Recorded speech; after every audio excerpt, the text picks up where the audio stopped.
A disgraced cowboy receives a paralyzed woman as a twisted wedding gift from men who think they're witnessing the union of two worthless souls. When ruthless outlaws discover this unlikely pair, will they realize too late that they've underestimated the most dangerous partnership the plains have ever seen? Blood dripped from Ezra's knuckles onto the saloon floor as angry shouts filled the smoky air around him. The big man he just punched was getting back up, and 3 more cowboys were reaching for their guns. Ezra Hawthorne had always been fast with his fists, but today felt different. Today felt like the end of everything he'd worked for in the Nebraska Territory during this hot summer of 1867. The other ranch hands at Murphy's saloon were backing away from him like he carried some terrible sickness. "You yellow-bellied snake!" shouted Pete Wilson, wiping blood from his broken nose. Running from them Apache like a scared rabbit. "Jimmy died because of you." The words hit harder than any punch. 3 months ago, Ezra had been one of the best cowboys in Clearwater. He could rope a steer faster than most men could blink. His horse trusted him completely. Other ranchers paid good money for his help during cattle drives. But everything changed during the Apache raid in May. Ezra's hands shook as he remembered that terrible day.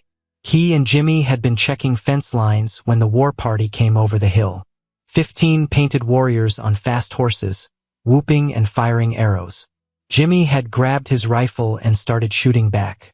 But Ezra had seen those fierce faces and felt his courage drain away like water from a broken bucket. He'd run. Left his best friend to fight alone while he hid behind a rock like a child afraid of thunder. Jimmy died with 3 arrows in his chest. The Apache took his horse and rifle. They left his body for the buzzards under the hot prairie sun. Now the whole territory knew what kind of man Ezra really was. "Get out of here, Hawthorne," said Murphy, the saloon owner. His voice wasn't mean, just tired. "These boys got every right to be angry. You caused enough trouble for one day." Ezra picked up his dusty hat from the floor. Nobody looked at him as he walked toward the door. These men had been his friends once. They'd shared campfires and stories. They'd helped each other through hard times and dangerous work. But friendship couldn't survive what he'd done. Outside, the Nebraska sun beat down on Main Street like a hammer on an anvil. Clearwater wasn't much of a town. Just one dusty road with a few wooden buildings on each side. The general store, the blacksmith shop, the church, and Murphy's saloon. Most folks lived on ranches scattered across the endless grassland. Ezra's cabin sat 5 miles east of town, alone on a small piece of land he'd bought with his savings. It wasn't much, just 2 rooms and a porch, but it had been his dream once. A place where he could build something lasting. Now it felt like a prison. His horse, Dusty, waited patiently at the hitching post. The brown mare was one of the few living things that didn't seem to judge him. She nuzzled his shoulder as he climbed into the saddle. "Come on, girl," he whispered. "Let's go home." The ride took an hour through rolling hills covered with tall grass that moved like ocean waves in the wind. Prairie dogs popped up from their holes to watch him pass. A red hawk circled overhead, hunting for rabbits. This land could be beautiful when a man had hope. Today it just looked empty. At his cabin, Ezra unsaddled Dusty and let her drink from the water trough he'd built last winter. The little building looked shabby compared to the big ranch houses where he used to work. The roof needed fixing. The porch steps were loose. Weeds grew around the foundation. He sat on those wobbly steps and stared out at the endless prairie. No other houses were visible in any direction. No smoke from cooking fires. No sounds except wind and insects and his own breathing. This was his life now, alone with his shame. The sun was setting when he saw 3 riders coming across the grassland. Even from a distance, he recognized them. Buck Morrison rode in front on his black stallion. Jake Patterson and Tom Wheeler followed behind like loyal dogs. Buck had been Ezra's friend once, back before the Apache raid. They'd worked cattle together and shared jokes around campfires. But Buck was also the kind of man who enjoyed other people's troubles a little too much. "Evening, Ezra," Buck called out as they got closer.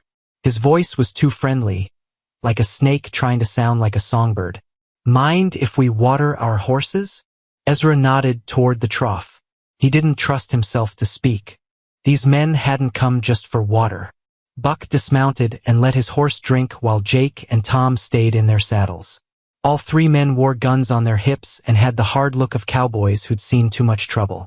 "Been hearing interesting news in town," Buck said, taking off his hat to fan himself. "About your situation out here." "What situation?" "Living all alone like this. No wife, no family, no prospects." Buck's smile showed too many teeth. "The boys at Murphy's been talking. They think you need help." Ezra felt ice form in his stomach despite the heat. "Don't need help from anybody." "Now that's where you're wrong, friend." Buck put his hat back on and looked at his companions. "We heard about a family in trouble. Got a daughter needs looking after. Real bad." Jake leaned forward in his saddle. "Girl named Isabel Crane. Pretty as a picture, they say. Or was, before her accident." "What kind of accident?" Ezra asked, though he wasn't sure he wanted to know. "Carriage turned over 2 years back," Tom said. "Broke her back. Can't walk no more. Been a burden on her family ever since." Buck nodded sadly, but his eyes were bright with mean humor. "Her uncle's desperate to find someone willing to marry her. They're even offering money, $50 and a gold watch that belonged to her daddy." The three men waited for Ezra's reaction like cats watching a mouse. He could see the cruel joke forming in their minds. The coward and the cripple. Two broken people nobody else wanted. "Why are you telling me this?" he asked. "Because we're your friends," Buck said. "And friends help each other out. The Crane family needs someone to take care of their girl. You need just about everything. Seems like a perfect match." Jake laughed. "Besides, it ain't like you got other options. No decent woman's gonna marry a man who runs from fights." The words stung because they were true. Ezra's reputation was ruined. No family in the territory would want him courting their daughters. He was damaged goods, just like this girl they were talking about. But something felt wrong about the whole thing. Why were these men really here? What did they gain from arranging this marriage? "What's in it for you?" he asked. Buck's fake smile slipped for just a moment. "Let's just say the Crane family is grateful to anyone who helps solve their problem. Grateful enough to pay a finder's fee." So that was it. They were getting paid to dump an unwanted woman on an unwanted man. 2 problems solved with 1 cruel solution. "I need time to think about it," Ezra said. "Course you do." Buck remounted his horse. "But don't think too long. The family's getting desperate. Might start looking at other bachelors if you take too much time deciding." As the 3 men rode away into the gathering darkness, Ezra sat alone on his porch and wondered if this was rock bottom or if he could fall even further.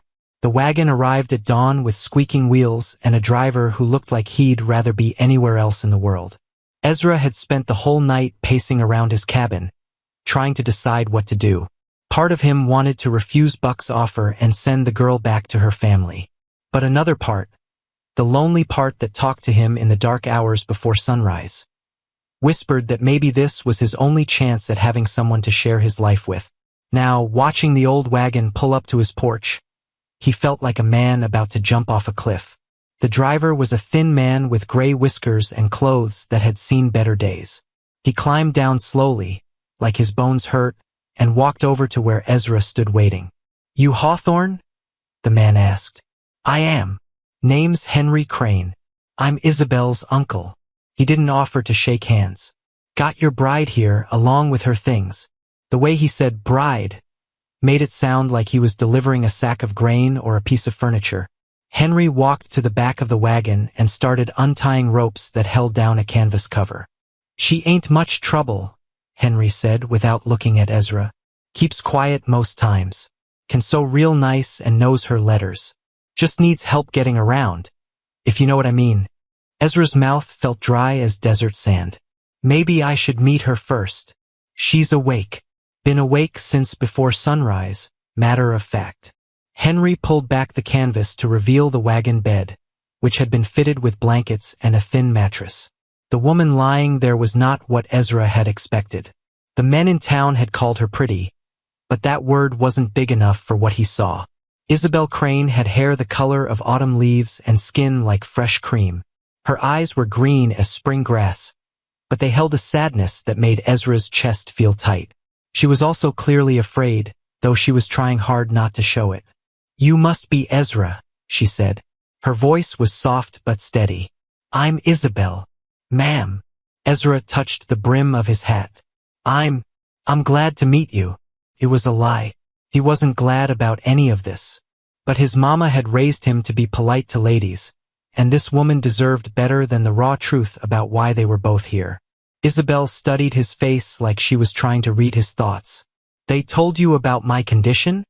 "Yes, ma'am." "And you're still willing to go through with this arrangement?" Ezra looked at Henry, who was already unloading boxes and bundles from the wagon. The old man clearly wanted to finish his business and leave as quickly as possible. "I reckon so," Ezra said. For the first time, Isabel smiled. It wasn't a happy smile, but it wasn't bitter either. Just tired, like she'd been disappointed too many times to expect much from anyone. "Well then," she said, "I suppose we should get started." Getting Isabel from the wagon to the cabin turned out to be more complicated than Ezra had imagined. She couldn't use her legs at all, and she was heavier than she looked. Henry helped, but the old man wasn't very strong. By the time they got her settled on the bed Ezra had prepared, all three of them were breathing hard. "There's a chair in the wagon," Henry said, wiping sweat from his forehead. "Special made for folks who can't walk. Cost more than I wanted to spend, but Isabel insisted on paying for it herself. The chair had wheels instead of regular legs, and handles she could use to move herself around. It was cleverly built and must have cost a lot of money. Ezra wondered how a woman who couldn't work had earned enough to buy such a thing. "I had some savings," Isabel said, as if she'd read his thoughts. "From before." Henry brought in her belongings, 2 trunks full of clothes and books, a sewing basket, and a small wooden box that she held carefully in her lap.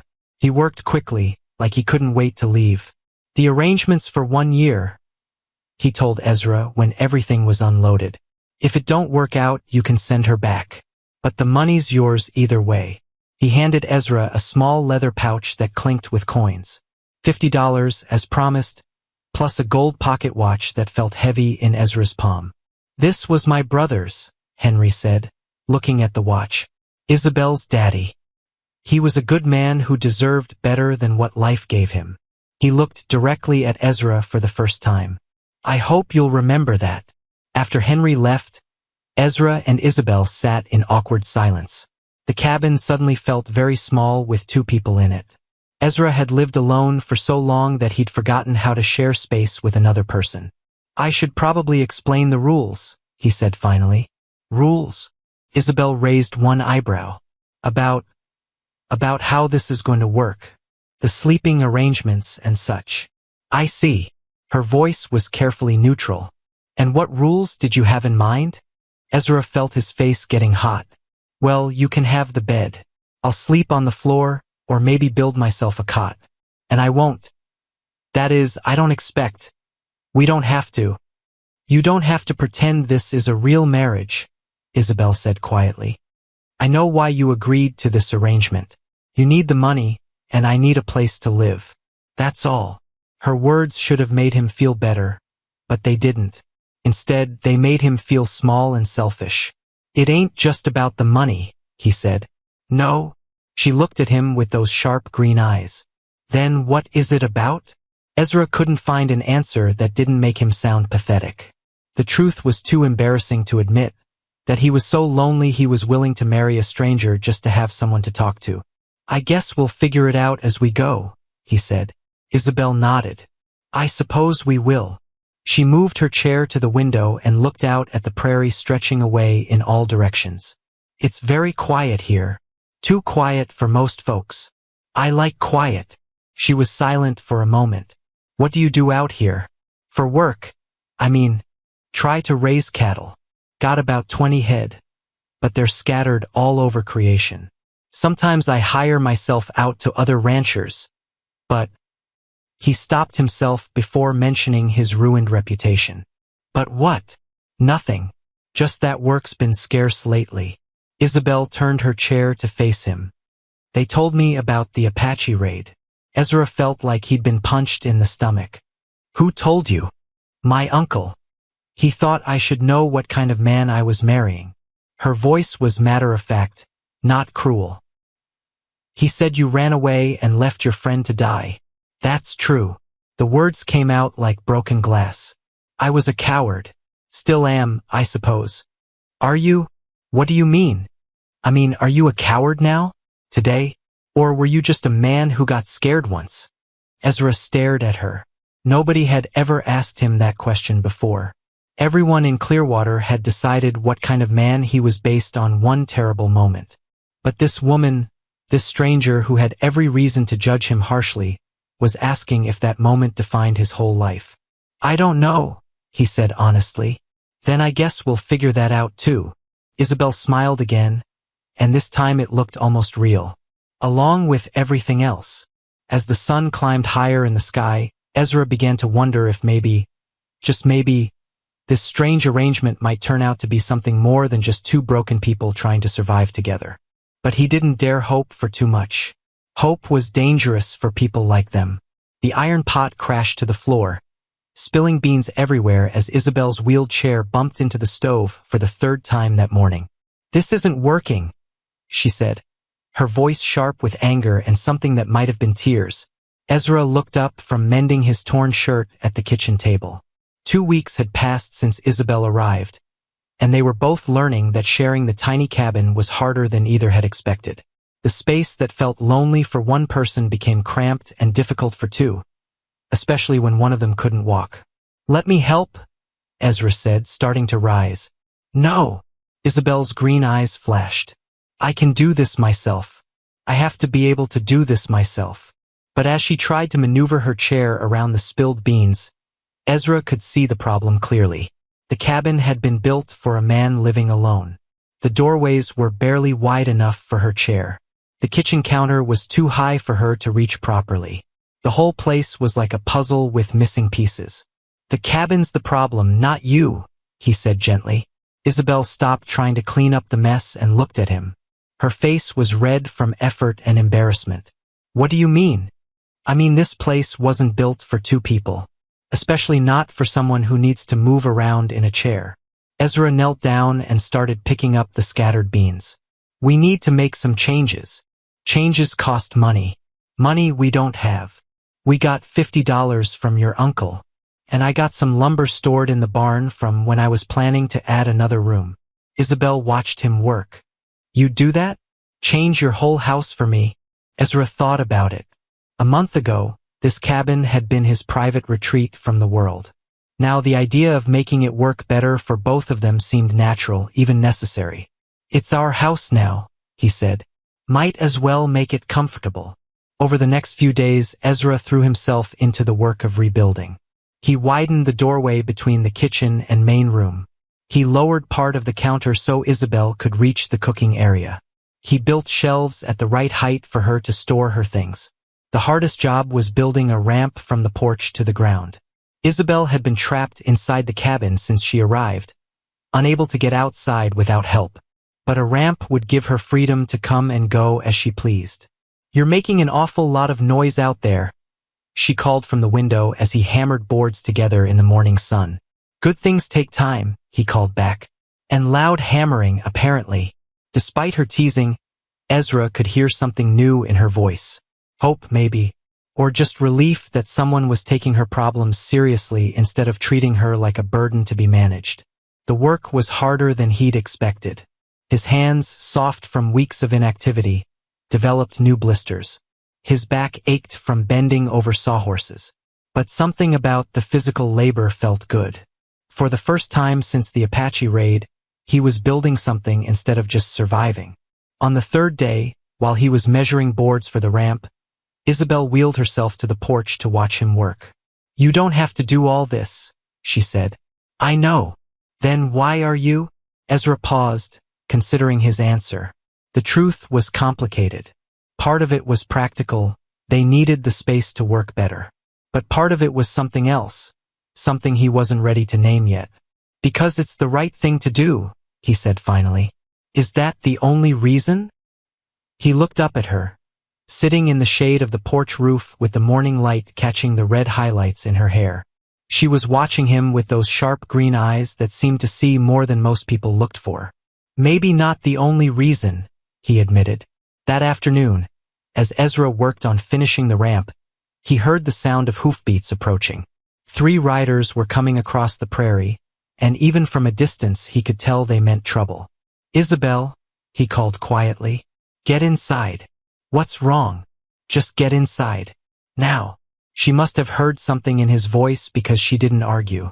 Her chair wheels made soft sounds on the wooden floor as she moved away from the window. The riders were strangers, rough-looking men with hard faces and guns hanging loose in their holsters. They rode like they owned the world and everyone in it owed them something. The leader was a big man with a black beard and small, mean eyes.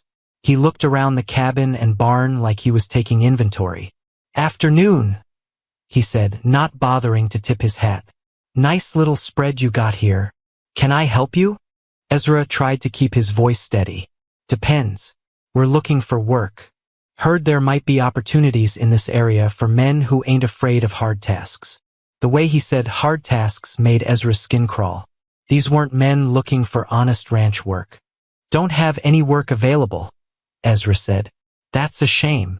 The big man's eyes moved to the cabin windows. "Heard tell you got yourself a wife recently. Pretty thing, they say. Must get lonely out here for a woman." Ice formed in Ezra's stomach. Somehow, word about Isabel had spread beyond Clearwater. And not just word about her existence, but details that made her sound like easy prey. "My wife and I like our privacy," Ezra said carefully. "Course you do. Course you do." The man's smile showed yellow teeth. "Thing is, we might be in the area for a while. Looking for a place to rest our horses, maybe get a hot meal. You understand." It wasn't a request. It was a threat wrapped in polite words. "The town's got a hotel," Ezra said. "Town's got sheriffs too. And questions. We prefer the countryside." The man looked directly at Ezra. "Heard you understand the value of avoiding questions. Something about running from fights." So they knew about his reputation too. Someone had told them exactly where to find a coward and his helpless wife. "You boys best move on," Ezra said, his hand moving closer to the gun on his hip. "Or what?" The second rider laughed. "You'll run away again?" The third man, younger than the others, was staring at the cabin with hungry eyes. "Wonder if the stories about his wife are true. About her condition." Red rage flashed through Ezra's vision. These men weren't just threatening him. They were talking about Isabel like she was property they could take. "Get off my land," he said quietly. "Now, that ain't very neighborly," the leader said. "Especially considering we know all about you, Hawthorne. Know about your yellow streak. Know about that poor crippled girl you got in there. Seems to me you ain't in much position to make demands." The horses shifted restlessly, sensing tension. Ezra could feel sweat running down his back despite the cool afternoon air. 3 against 1, and his reputation said he'd run at the first sign of real trouble. But something had changed inside him during these weeks with Isabel. The shame that had eaten at him since the Apache raid was still there, but it was mixed with something new. Something that felt like anger, but cleaner, more focused. These men were threatening his home, his wife, his chance at building something good from the wreckage of his life. "I said get off my land." This time his voice carried the authority of a man who had found something worth fighting for. The leader's smile faded. "You sure you want to do this, Hawthorne? Word is you ain't much good when things get dangerous." "Guess we'll find out." For a long moment, the only sounds were wind in the grass and horses breathing hard from their ride. Ezra could feel his heart pounding, but his hands were steady. Whatever happened next, he wouldn't run. Not this time.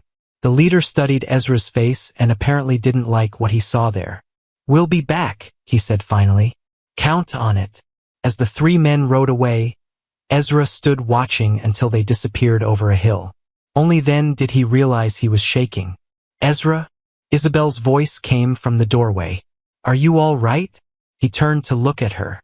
She was pale but composed, and he wondered how much she'd heard. "I'm fine," he said. "But we might have trouble." "What kind of trouble?" Ezra looked toward the hill where the riders had vanished. The kind that tests whether a man's really changed or just been pretending. Thunder rolled across the prairie like the sound of distant cannons, and Isabel's needle stopped moving through the blue fabric in her lap. "Storm's coming fast," she said, looking out the window at clouds black as coal piling up in the western sky. Ezra secured the last board on the new ramp he'd been building and hurried toward the cabin.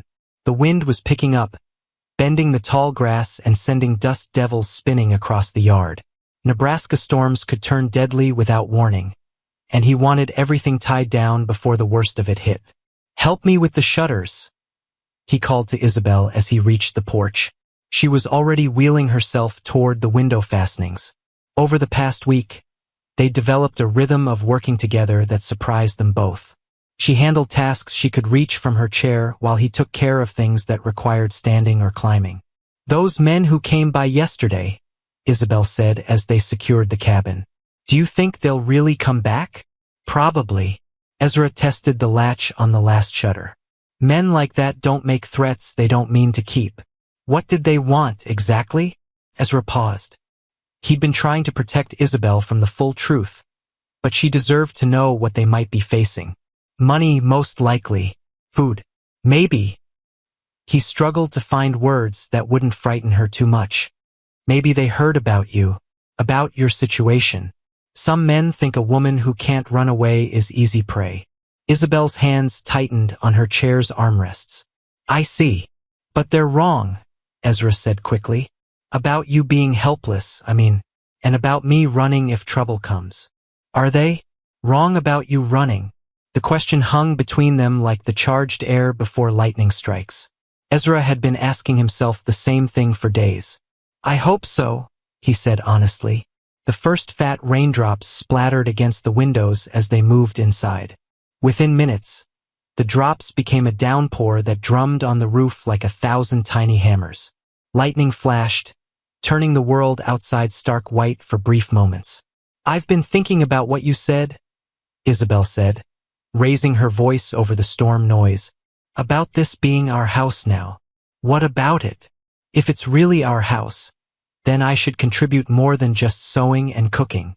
She reached for a wooden box she'd kept near her bed since arriving.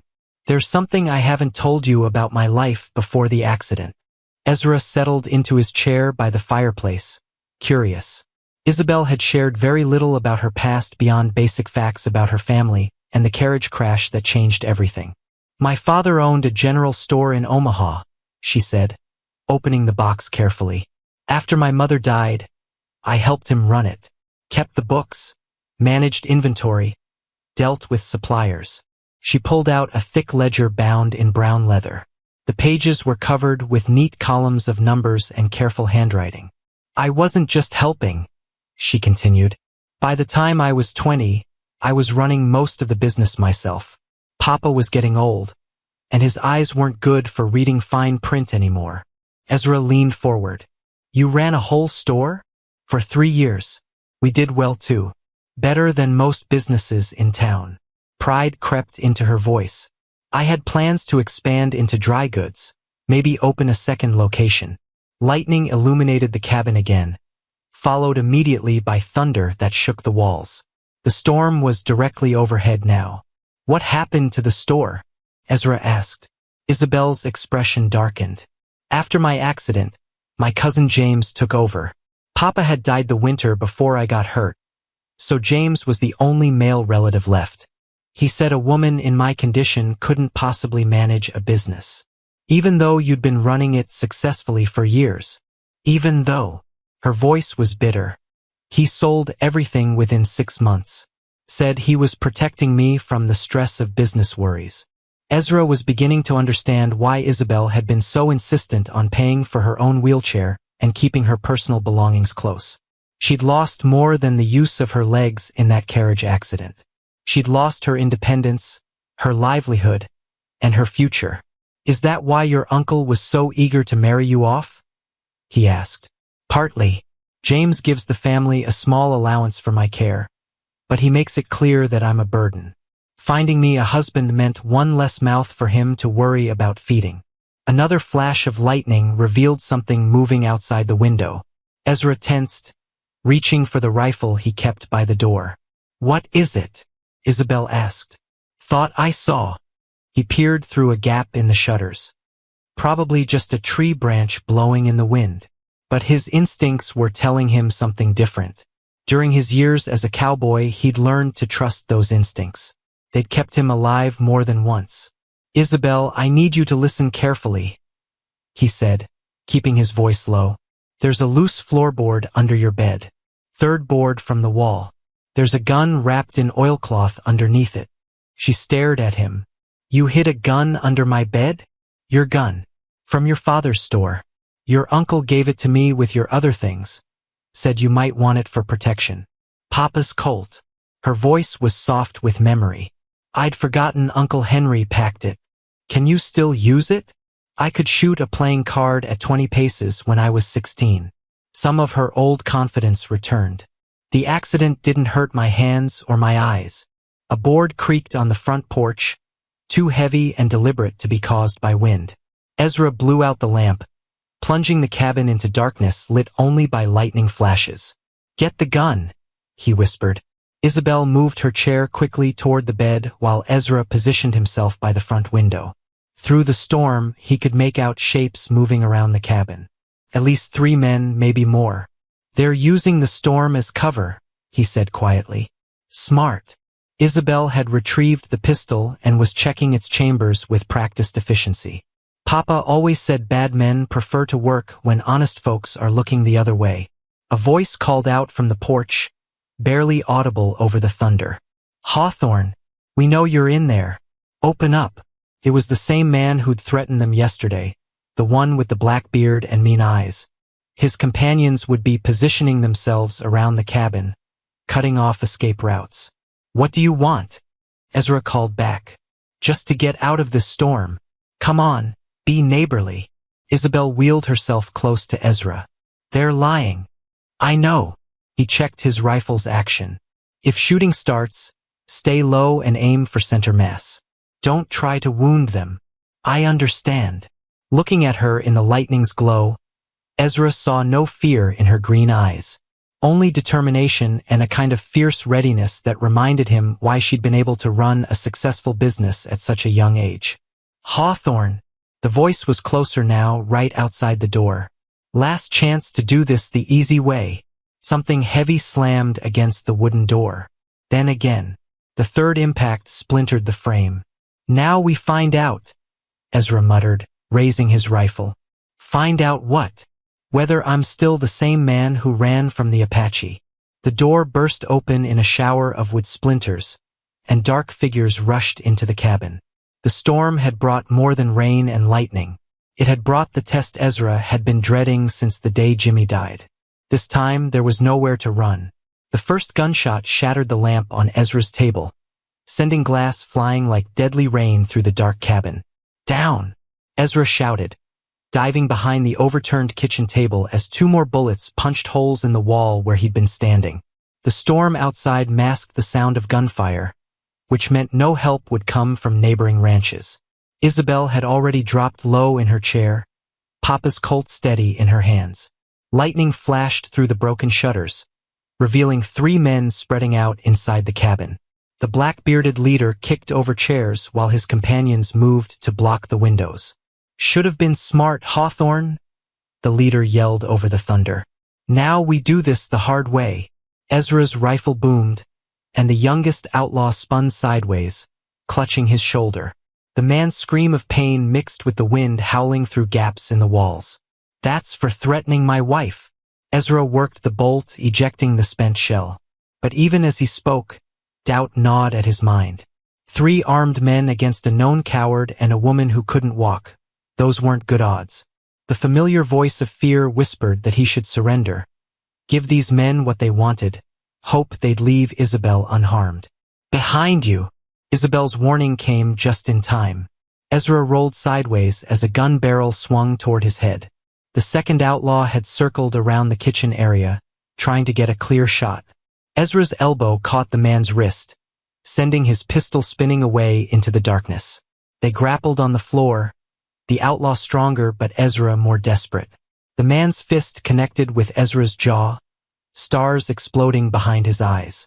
But then Isabel's gun spoke, and the outlaw jerked backward with a cry of surprise. "You shot me," he gasped, staring at the blood spreading across his leg.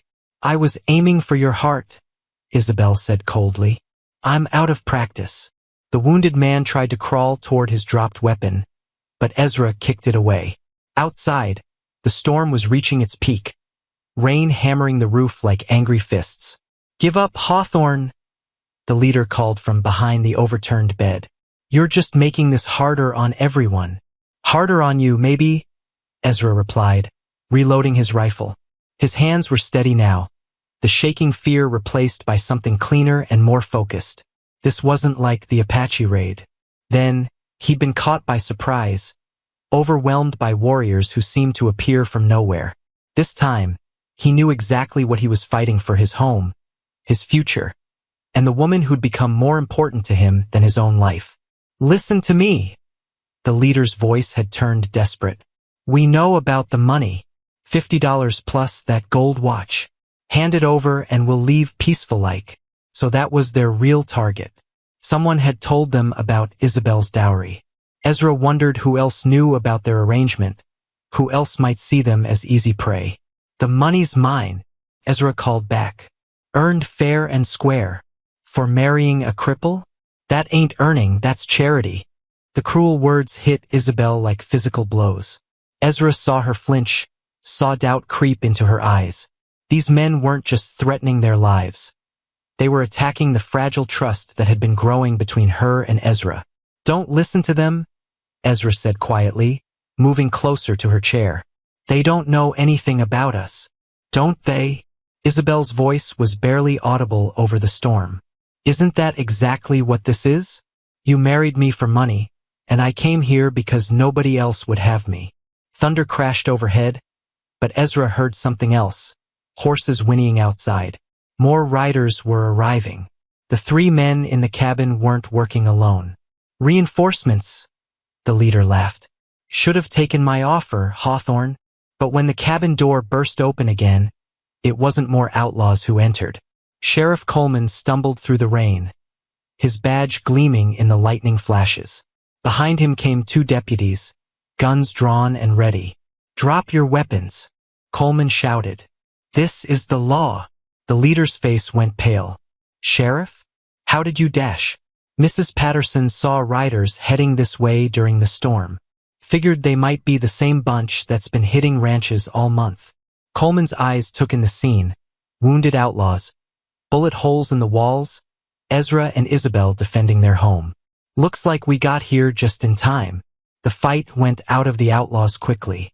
Faced with armed lawmen instead of a lone cowboy, they surrendered without further shooting. As the deputies tied them up, Coleman approached Ezra. "You did good here, son. These men have been terrorizing families all across the territory. We've been hunting them for weeks." "How many ranches have they hit?" Ezra asked. 7 that we know of. Killed 2 men, hurt several others." Coleman looked at the wounded outlaws with disgust. "They pick targets they think can't fight back. Isolated homesteads, old folks, families with small children, or cowards with crippled wives," Ezra said bitterly. "Is that what you think you are?" The sheriff studied Ezra's face. "Son, I've been wearing this badge for 15 years. I've seen real cowards, and they don't stand and fight when outnumbered. They don't put themselves between danger and the people they care about." As the lawmen prepared to leave with their prisoners, the leader spat one last insult toward Ezra. "Enjoy your broken woman, Hawthorne. You deserve each other." The words hung in the air after the men were gone, poisoning the relief that should have followed their victory. Ezra looked at Isabel, but she wouldn't meet his eyes. "Is that what people think?" she asked quietly. "That we're both so damaged nobody else would have us?" Ezra knelt beside her chair, choosing his words carefully. "Does it matter what people think?" "It matters to me." Tears glistened in her green eyes. "I thought maybe we were building something real here. Something that wasn't just about money and convenience." "We are," Ezra said firmly. What we have isn't about what brought us together. It's about who we choose to be now. But even as he spoke, Ezra wondered if that was really true. Had he married Isabel just for the money? Was she staying only because she had nowhere else to go? The outlaw's cruel words had forced them to confront questions they'd been avoiding. Outside, the storm was finally moving on, leaving behind the fresh, clean smell of rain-washed earth. But inside the cabin, a different kind of storm was just beginning. I need time to think, Isabel said, wheeling herself toward the window, about what this all means, about what we really are to each other. Ezra watched her silhouette against the lightning-lit sky and felt something crack inside his chest. They'd survived the attack, but the real test of their relationship was just beginning. Morning sunlight streamed through the bullet holes in the cabin walls, creating patterns of gold on the wooden floor that should have been beautiful, but only reminded Ezra of how close they'd come to dying. Isabel sat at the kitchen table, her breakfast untouched, staring at a letter that had arrived with the sunrise mail delivery. The envelope was expensive paper, the kind used by important people for important business. It's from my cousin James, she said without looking up. In Omaha. Ezra felt his stomach drop. After the fight with the outlaws, after the cruel words about their marriage being nothing but charity, the last thing they needed was interference from Isabel's family. What does he want? To offer me a way out. Her voice was flat, emotionless. He's reconsidered his position about women in business. Says he'll sell me back half of Papa's store if I return to Omaha. I'd have a real income again. My own living quarters above the shop. She folded the letter carefully, her movements precise and controlled. He's even willing to pay you compensation for your trouble. Double what Uncle Henry originally gave you. The words hit Ezra like bullets. He wants to buy you back. In a manner of speaking. And what do you want? For the first time since receiving the letter, Isabel looked directly at him. Her green eyes held a sadness so deep it made his chest ache. I want to know why you really married me, Ezra. Not the pretty words you said yesterday during the fight. The real truth. Ezra sat down across from her, his hands clasped tightly in his lap.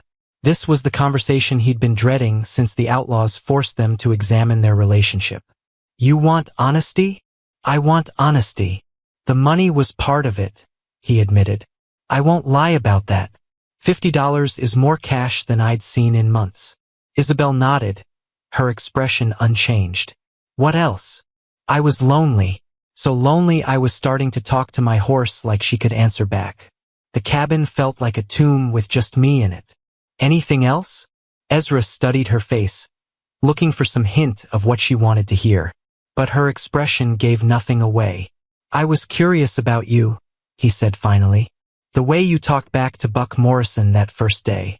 The way you looked at me like you could see something others had missed.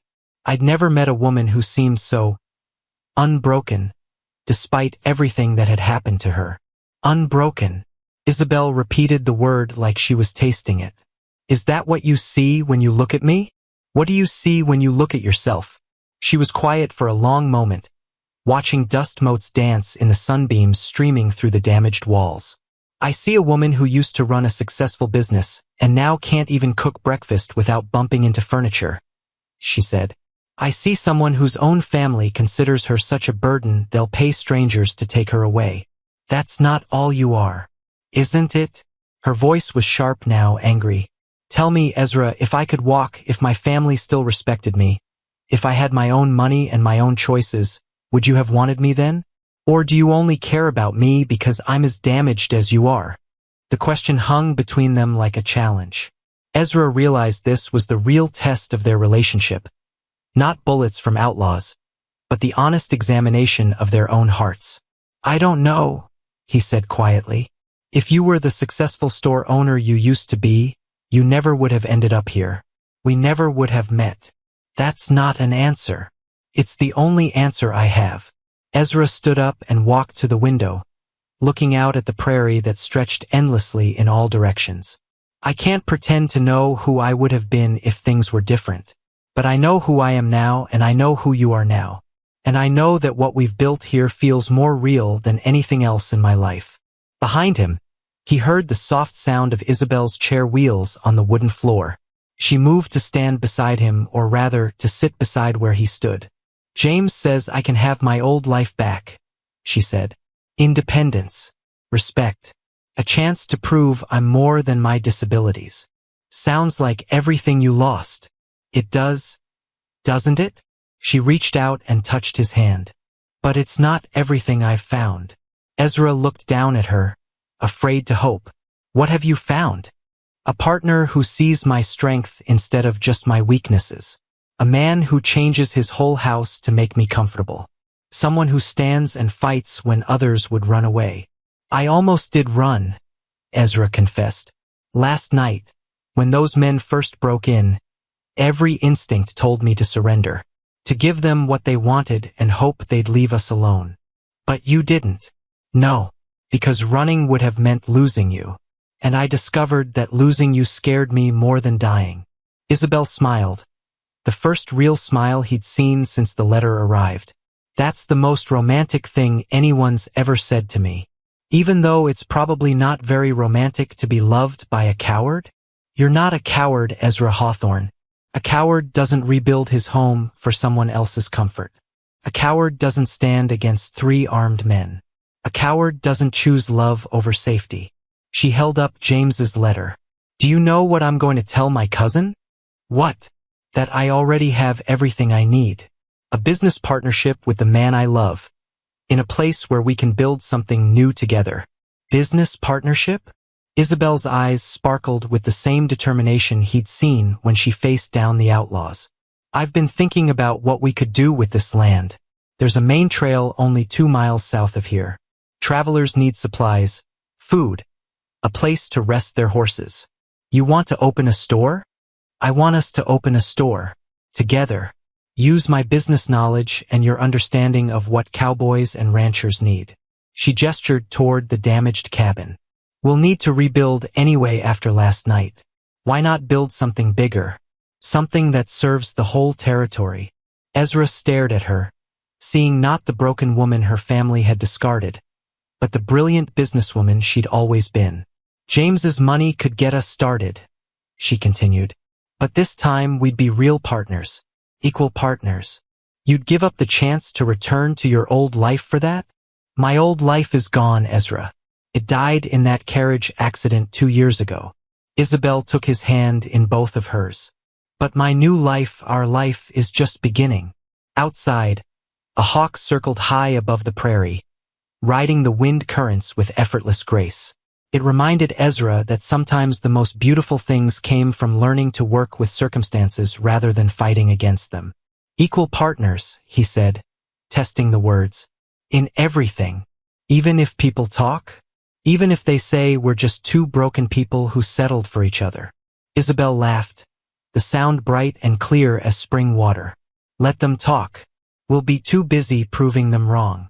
The hammer slipped from Ezra's sweaty grip and nearly crushed his foot as angry voices carried across the prairie from the main road. There they are. Buck Morrison's shout could be heard half a mile away. The coward and his cripple wife, playing house. Ezra straightened from where he'd been nailing boards for their new store's front wall. 3 months had passed since the outlaw attack, and their trading post was finally taking shape. But now a group of riders approached with the kind of purposeful anger that meant serious trouble. Isabel, he called toward the cabin. We got company coming. She wheeled herself out onto the porch, shading her eyes against the October sun. How many? 8 or 9. Bucks leading them. The riders weren't just from Clearwater anymore. Word about Ezra and Isabel's growing success had spread throughout the territory, and not everyone was happy about it. Their little trading post was cutting into the profits of established businesses in bigger towns. Mr. Hawthorne, called a voice Ezra didn't recognize. A thin man in an expensive suit rode beside Buck, looking like he'd never done a day's honest work in his life. I'm Edgar Whitman, representing the Clearwater Business Association. We need to talk. The group dismed near the half-built store, their horses snorting and stamping.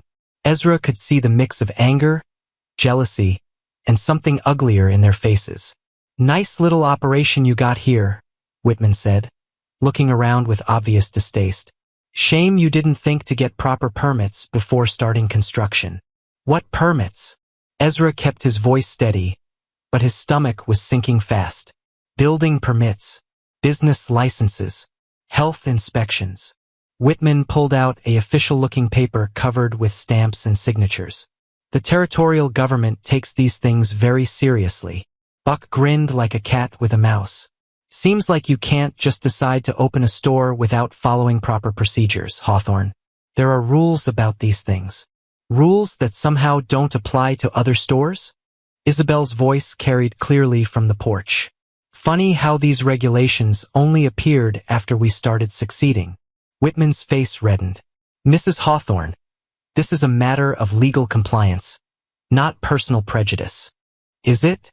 Then why didn't anyone mention these requirements when we filed our initial paperwork 3 months ago?" The thin man's eyes shifted away from hers. "The paperwork was incomplete." "The paperwork was perfect," Isabel said calmly. "I've been handling business documents since I was 16. I know what's required and what isn't." One of the other riders, a stocky man with a sheriff's badge, stepped forward. "Ma'am, I'm Deputy Marshal Hayes. These gentlemen have filed formal complaints about your operation. Safety violations, improper documentation, interference with established trade routes." Ezra felt anger building in his chest. "What safety violations? What interference?" "Well," Hayes consulted another paper. "You're selling goods without proper inspection certificates. Your building doesn't meet territorial standards for commercial structures. And several businesses in Clearwater claim you're undercutting their prices unfairly." "Undercutting their prices by being more efficient," Isabel said. "By offering better service and fresher goods. That's called competition, Marshal. It's perfectly legal." Buck laughed nastily. "Legal for real businesses, maybe. But this ain't a real business. It's just a charity case pretending to be something important." The insult hung in the air like smoke from a gun barrel. Ezra saw red creep across his vision, but Isabel's calm voice stopped him from doing something stupid. "Mr. Morrison," she said pleasantly, "I have the sales figures right here if you'd like to see exactly how much of a charity case we are." She produced a leather-bound ledger from her lap. "Last month alone, we served 47 travelers, sold $300 worth of supplies, and provided emergency shelter for 2 families caught in that early blizzard." Whitman's eyes widened at the numbers. $300? That's impossible. Check with the customers if you don't believe me. Isabel's smile was sharp as a knife blade. "The Henderson family from Kansas. The Murphy Cattle Drive. Captain Morrison's freight wagons. Oh wait, that's your brother, isn't it, Buck?" Buck's face went pale. "What are you talking about?" "Your brother Robert bought supplies here last week. Said we had the best prices and freshest food he'd found between here and Denver. Quite complimentary, actually." The group of men exchanged uncomfortable glances. If Captain Morrison, one of the territory's most respected freight haulers, was shopping at the Hawthorne Trading Post, then other people would follow. "That doesn't change the legal issues," Hayes said, but his voice lacked conviction. "The complaints have been filed. I have to investigate." "Then investigate," Isabel said, "but do it fairly. Check our books, inspect our building, talk to our customers. Don't just take the word of competitors who are losing business to better service." Deputy Marshal Hayes looked like a man caught between duty and common sense. "I'll need to see all your documentation, business records, building plans, supplier contracts." "Of course." Isabel wheeled herself toward the cabin. "Ezra, would you help the marshal with the files? They're organized by date and category." As Hayes followed them inside, the remaining men huddled around Whitman and Buck. Ezra could hear fragments of their conversation through the open window. "More successful than we thought. Can't shut them down on these grounds. Need another approach." When Hayes emerged from the cabin 20 minutes later, his expression had changed completely. "Mrs. Hawthorne, your records are the most complete and accurate I've seen from any business in the territory. Every transaction documented, every supplier properly licensed, every regulation followed to the letter. Whitman's jaw dropped. But the complaints are groundless, Hayes finished firmly. This operation is completely legal and properly run. He looked at Buck with obvious disgust. Maybe you boys should focus on improving your own businesses instead of trying to tear down someone else's. After the deputy marshal left, taking most of the riders with him, Buck and Whitman remained behind. Their faces showed the frustrated anger of men whose plans had failed spectacularly. This isn't over, Buck said quietly. You might have fancy paperwork and legal documents, but you're still what you've always been, a coward who got lucky. Maybe, Ezra replied, but I'm a coward with a very smart wife and a successful business. What are you? Buck's hand moved toward his gun, but Whitman grabbed his arm. Not here. Not now. As they rode away, Isabel came out onto the porch. They'll be back.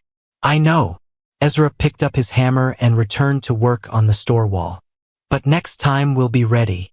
Next time might not involve legal challenges or business complaints, Isabel warned. Men like Buck don't give up easily. When they can't win fairly, they find other ways. Ezra drove a nail deep into the pine board with 3 solid strikes. Then we'll face whatever comes. Together. But as he watched the dust cloud from the departing riders, he wondered what new trouble they were planning. Success had made them targets in ways they hadn't expected. And in the Nebraska Territory of 1867, there were plenty of ways to destroy someone without breaking any laws. The sound of approaching hoofbeats made them both tense. But this time it was good news. Captain Morrison, Buck's older brother, rode up with a loaded freight wagon and a smile on his weathered face. Afternoon, folks. Heard you had some excitement here today. Nothing we couldn't handle, Ezra said. Good to hear. My brother's always been too quick to stir up trouble. Robert Morrison climbed down from his wagon. Brought you those supplies you ordered from Denver. And I got some news you might find interesting. What kind of news? Isabel asked. The kind that says your little trading post here is about to get a lot more business.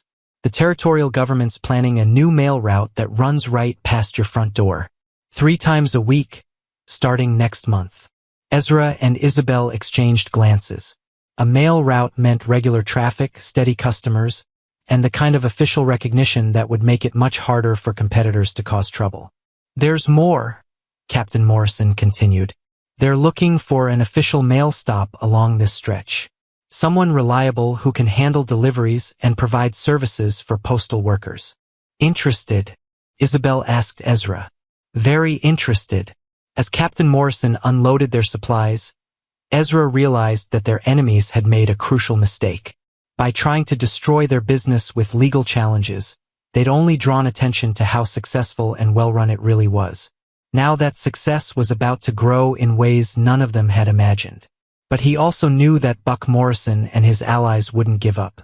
If legal methods had failed, they'd try something else. Something more dangerous. The war for their future was just beginning.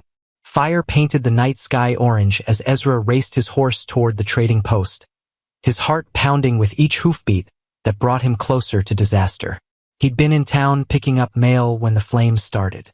Now, 2 miles out, he could see the glow against the clouds and smell smoke on the wind. Everything he and Isabel had built together was burning. Please let her be safe, he whispered, urging his horse faster across the dark prairie. Please let her be safe. When he crested the final hill, the sight that greeted him was both better and worse than he'd feared. The trading post itself was engulfed in flames, but the cabin still stood untouched 50 yards away. And there, silhouetted against the fire, was Isabel in her wheelchair, directing a bucket brigade of neighbors who'd come to help. Ezra, she called as he dismayed. Thank God you're back. Are you hurt? He knelt beside her chair, checking for injuries. I'm fine. But the store. Her voice caught as another section of roof collapsed in a shower of sparks. How did it start? I don't know. I was inside the cabin when I smelled smoke. By the time I got outside, the whole back wall was already burning. Tom Henderson, a rancher from 5 miles south, jogged over with an empty bucket. We got here as fast as we could, but the fire had too much of a head start. I'm sorry, folks. More neighbors arrived throughout the night, bringing water and willing hands. The Johnsons from the east, the Pattersons from the north, even old Mrs. Mackenzie, who rarely left her homestead. People who'd been strangers just months ago now worked together to save what they could. But by dawn, the trading post was nothing but smoking ruins and charred timber. 6 months of work, Isabel said quietly, staring at the destruction. All our supplies, our inventory, our equipment. We can rebuild, Ezra said, though his heart felt heavy as stone. We did it once, we can do it again. With what money? We invested everything in stock for the winter season. The insurance money won't cover half of what we lost. Sheriff Coleman arrived with the sunrise, his face grim as he examined the ruins.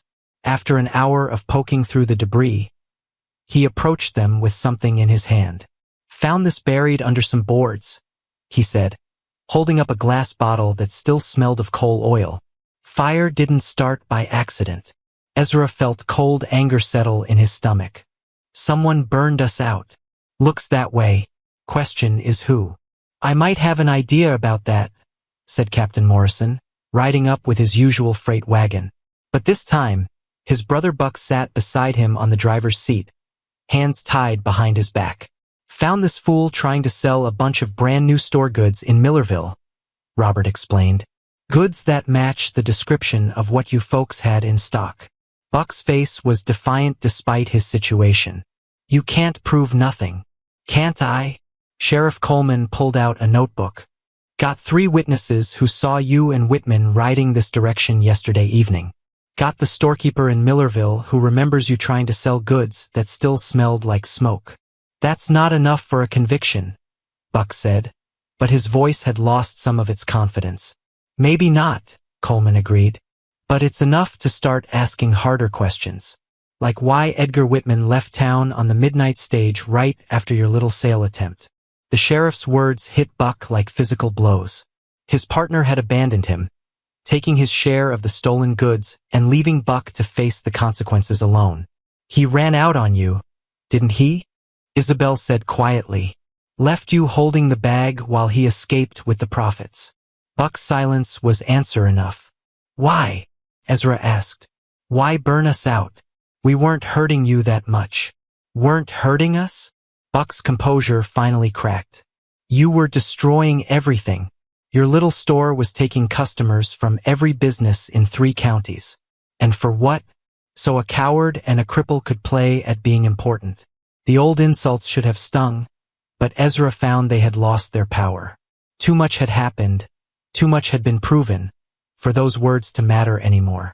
We were providing better service, Isabel said calmly. Better prices, fresher goods, more convenient location. That's how business works. That's how business works when it's fair competition, Buck shot back. But nobody wants to compete against a sob story. Poor little crippled woman and her reformed coward husband. How can honest businesses compete with that? Sheriff Coleman snorted. Honest businesses? You just burned down their store and stole their merchandise. How's that for honest? As Coleman loaded Buck into his wagon for the ride to jail, more neighbors continued arriving. The Henderson family brought food and water. The Pattersons offered to help clear the debris. Mrs. Mackenzie hobbled over with a small cloth bag. Collected this from the folks who couldn't come, she said, pressing the bag into Isabel's hands. For the rebuilding. Inside were coins and bills, not much from each family, but together they added up to more than $50. Money these hard-working people could barely spare, given freely to help their neighbors start over. Why? Isabel asked, tears streaming down her face. Why would you do this for us? Because you did it for us first, Tom Henderson said simply. When my boy broke his leg last month, you folks gave us supplies on credit without asking questions. When the Pattersons' wagon broke down, you offered shelter and help with repairs. And when that early blizzard hit, added Mrs. Mackenzie, you opened your doors to anyone who needed warmth and food, didn't charge extra, didn't turn anyone away. Ezra looked around at the faces surrounding them. Cowboys and farmers, families and bachelors, people who'd become more than customers. They'd become a community. "We'll rebuild," he said, his voice growing stronger with each word. "Bigger and better than before." "Count us in," said Captain Morrison. "I'll talk to the territorial mail service. They still need an official mail stop, and after what happened here, they'll want to make sure you folks have the support you need." "I can donate lumber," offered Patterson. "Got trees that need cutting anyway. And I can help with the construction," added Henderson. "Used to be a carpenter before I took up ranching." As the sun climbed higher in the sky, Ezra felt something he hadn't experienced since before the Apache raid. The sense of being part of something larger than himself. These people weren't just offering help out of pity. They were investing in their own future, in the community that had grown up around the trading post. "There's one more thing," Sheriff Coleman said as he prepared to leave with his prisoner. "The territorial governor heard about what happened here. About the legal challenges, the business competition, and now the arson.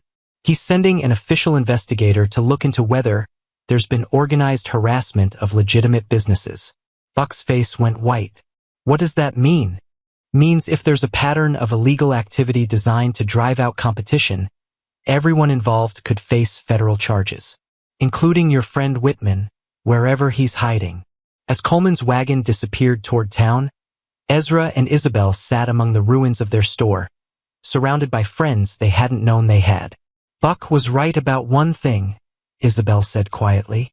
"What's that?" "We were destroying the old way of doing business. But maybe that's not such a bad thing." She gestured toward their neighbors, who were already planning the reconstruction. "Maybe it's time for something better." Ezra took her hand and looked out at the prairie that had once seemed so empty and hostile. Now it was full of possibility, full of people who'd chosen to stand with them against those who tried to tear them down. "Something better," he agreed. "Something worth fighting for." The fire had taken their building, but it had also revealed the strength of what they'd really built. Not just a business, but a community. And that was something no amount of jealousy or hatred could ever destroy. The golden ribbon stretched across the front of the new trading post like a promise fulfilled, while half the territory seemed to have gathered for the grand reopening celebration. "I can't believe how many people came," Isabel whispered to Ezra as they stood on the porch of their rebuilt store. The structure was twice the size of the original, with wide aisles designed for her wheelchair and living quarters attached to the back. "Believe it," Ezra replied, watching families arrive in wagons from as far as 50 miles away. "Word travels fast when good people do good work." But even as he smiled and waved at arriving guests, Ezra's attention kept drifting to a lone rider on the distant hill. The figure had been watching them for over an hour, never coming closer but never leaving either. "Ladies and gentlemen," called out Mayor Stevens from Clearwater, a round man who'd never shown much interest in their business before the territorial governor started asking questions about harassment of local merchants. "Before we cut this ribbon, I'd like to say a few words." The crowd gathered closer. Ezra counted at least 100 people, ranchers, cowboys, traveling merchants, families with children, even some of the business owners from town who'd once viewed the trading post as unwelcome competition. 6 months ago, Stevens continued, this couple faced the worst kind of adversity. Their business was burned, their livelihood destroyed by criminals and jealous competitors. But they didn't give up. And more importantly, this community didn't let them give up. Applause rippled through the crowd. Ezra saw Mrs. Mackenzie dabbing at her eyes with a handkerchief, while Tom Henderson beamed with pride at his carpentry work on the new building. "Today, we're not just reopening a store," the mayor said.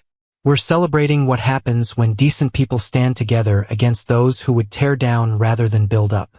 More applause, but Ezra's unease was growing. The rider on the hill had moved closer, and something about his posture seemed familiar and threatening. "Ezra," Isabel said quietly, following his gaze. "Do you recognize him?" Before he could answer, Sheriff Coleman stepped up to the ribbon with a large pair of scissors. "Mrs. Hawthorne, would you do the honors?" Isabel wheeled herself forward, but as she reached for the scissors, a gunshot cracked across the prairie. The bullet splintered the porch post just inches from her head. "Everyone down!" Coleman shouted, drawing his weapon as panic spread through the crowd. The rider was galloping toward them now, and Ezra could see his face clearly. Edgar Whitman, the businessman who'd disappeared after the fire, had returned with vengeance on his mind and a rifle in his hands. "You ruined everything," Whitman screamed as he rode closer. "My reputation, my business connections, my whole life." He fired again, this shot shattering a window in the new store. Women grabbed their children and ran for cover behind wagons while the men reached for their own weapons. "Whitman's lost his mind," Coleman muttered, taking aim with his pistol. "Range is too far for a clean shot." "Not for me," said a calm voice beside them. Everyone turned to see Isabel holding her father's Colt revolver, the weapon steady in her practiced hands despite the chaos around them. "Isabel, no," Ezra said. "He's too far away, and if you miss dash, I won't miss." Her voice carried the quiet confidence of someone who'd spent years practicing marksmanship behind her father's store. 20 paces or 200, a target's a target.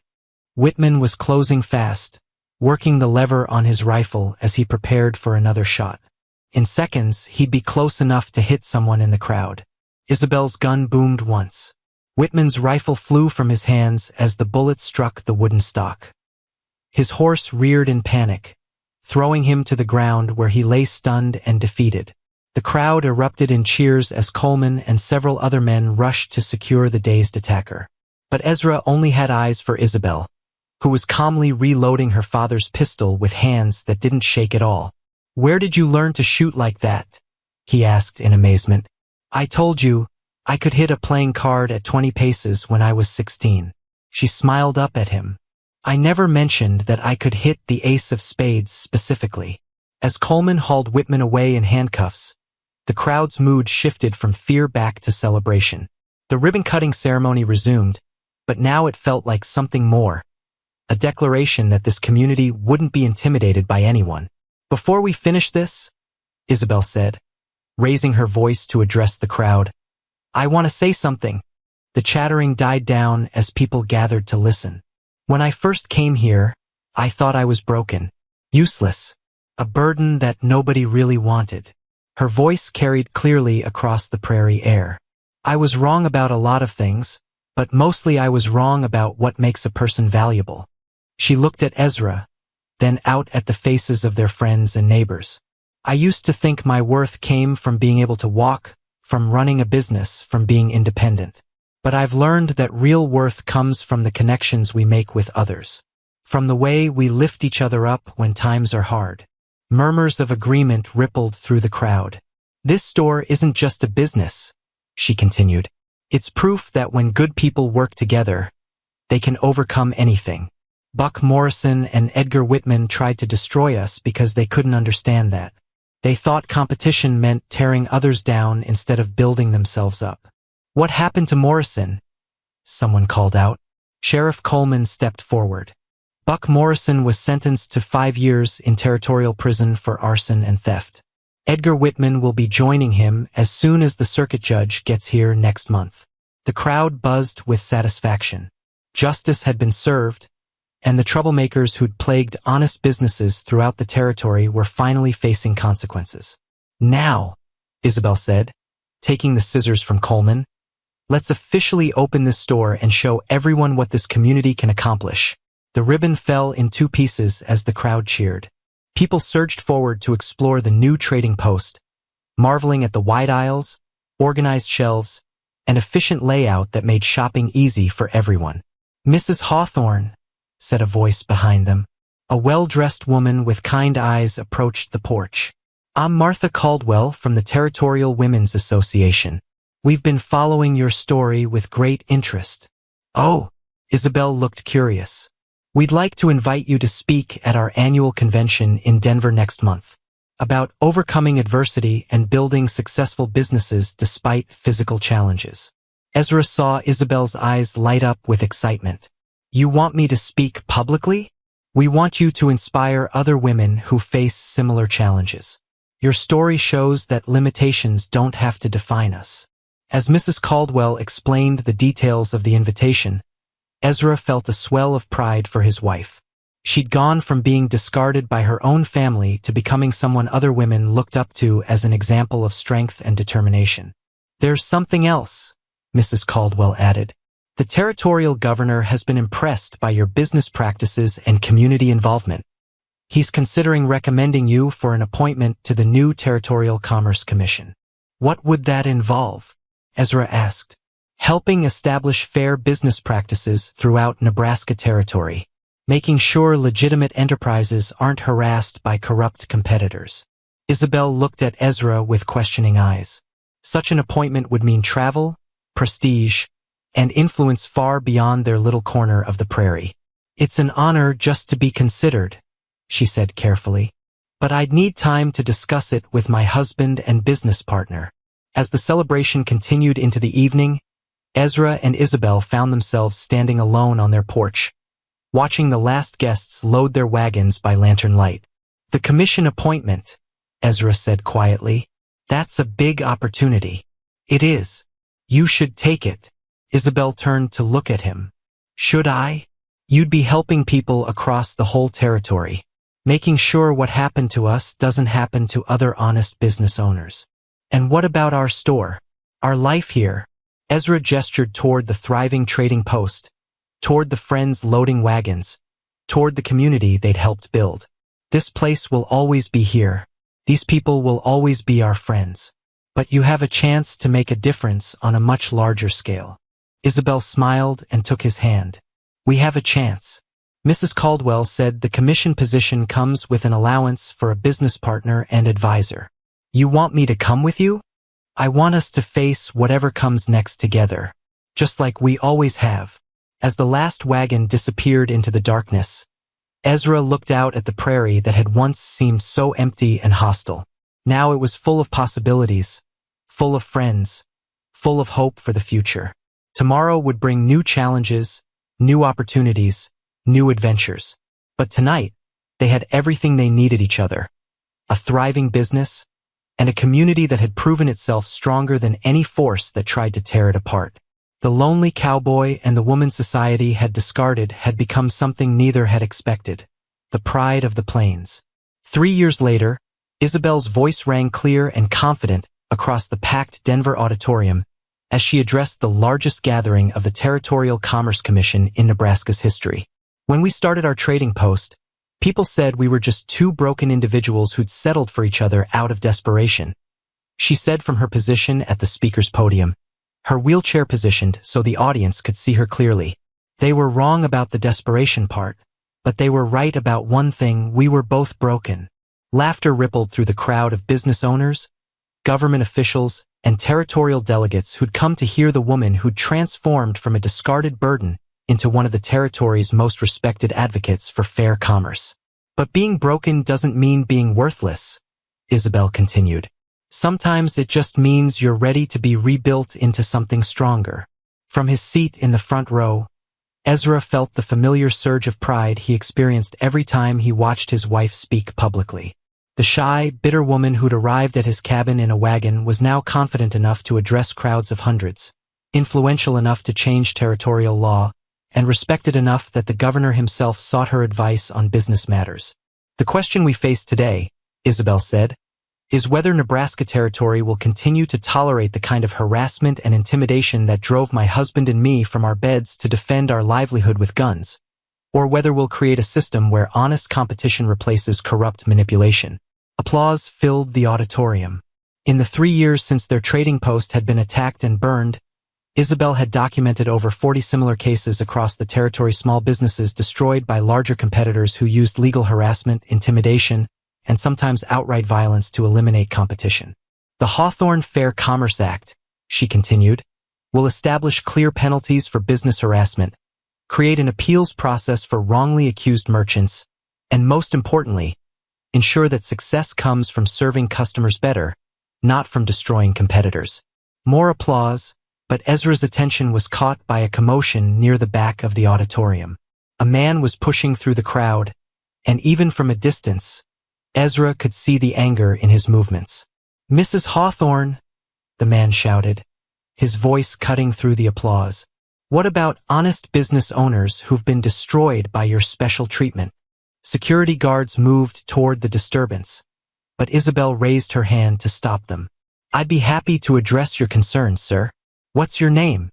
"James Whitman. Edgar was my brother." A hush fell over the crowd.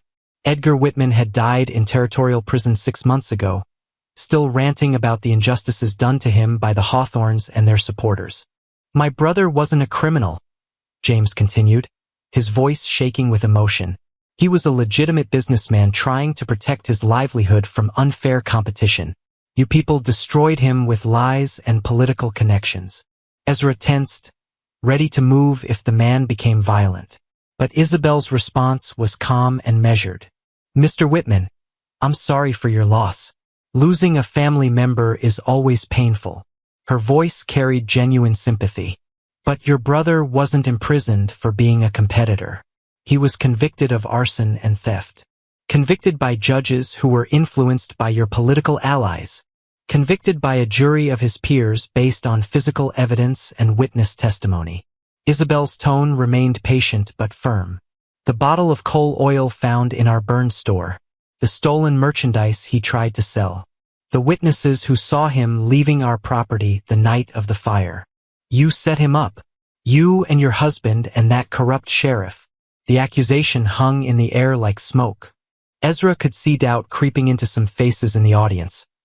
People who didn't know the full story, who might wonder if the Hawthorns had really been innocent victims.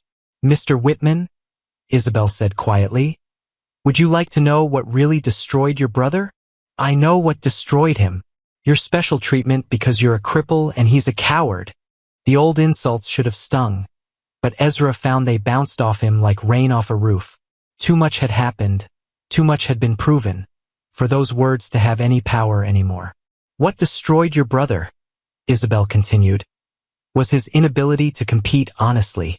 When our trading post started succeeding, he had 2 choices: improve his own business or try to destroy ours. He chose destruction." She gestured toward the audience. "Every person in this room faces competition. Some respond by working harder, offering better service, finding ways to serve their customers more effectively. Others respond by trying to tear down their competitors. That's easy to say when you have political protection." "Mr. Whitman," said a new voice from the side of the auditorium. Governor Harrison himself stood up, his presence commanding immediate attention.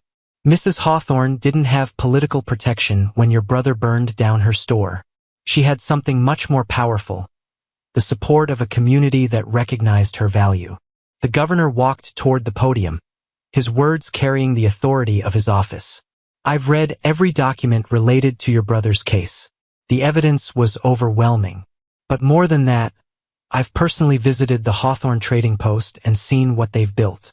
He turned to address the full audience. "In 3 years, their business has become the most successful trading post in the Nebraska Territory. Not because of special treatment, but because they offer fair prices, quality goods, and honest service. They've created jobs for 12 people, provided emergency shelter for travelers, and contributed more in taxes than businesses twice their size. But they're still just a coward and a cripple." James Whitman's voice was becoming desperate. "How can they be more successful than real business owners?"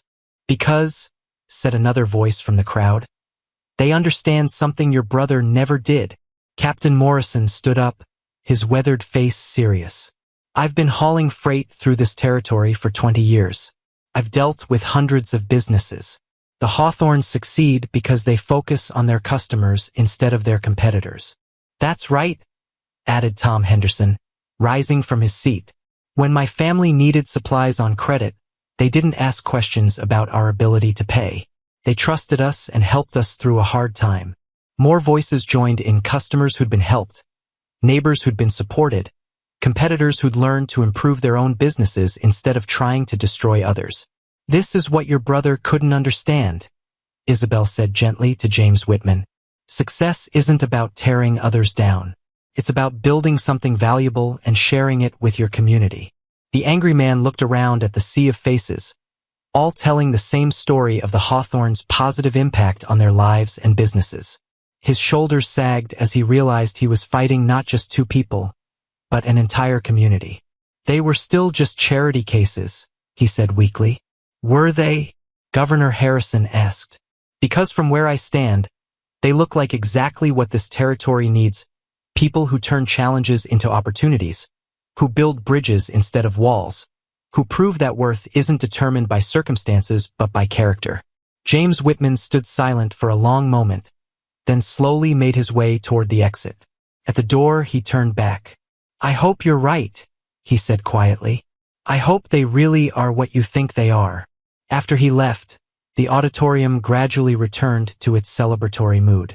The Hawthorne Fair Commerce Act passed by unanimous vote, creating protections for honest businesses throughout the territory.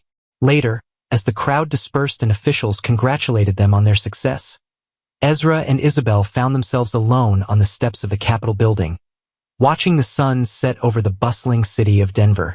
Do you ever think about it? Isabel asked. About what would have happened if Buck Morrison hadn't brought us together? Sometimes, Ezra admitted, but not with regret. No, because I think we would have found each other somehow. Maybe not the same way, maybe not at the same time, but somehow. Isabel smiled. You really believe that? I believe that some people are meant to be partners, meant to build something together that neither could create alone. He took her hand. I believe that what happened to us, the good and the bad, was just the universe's way of making sure we didn't miss each other. As they sat together watching the lights begin to twinkle in the city below, Ezra thought about the journey that had brought them here.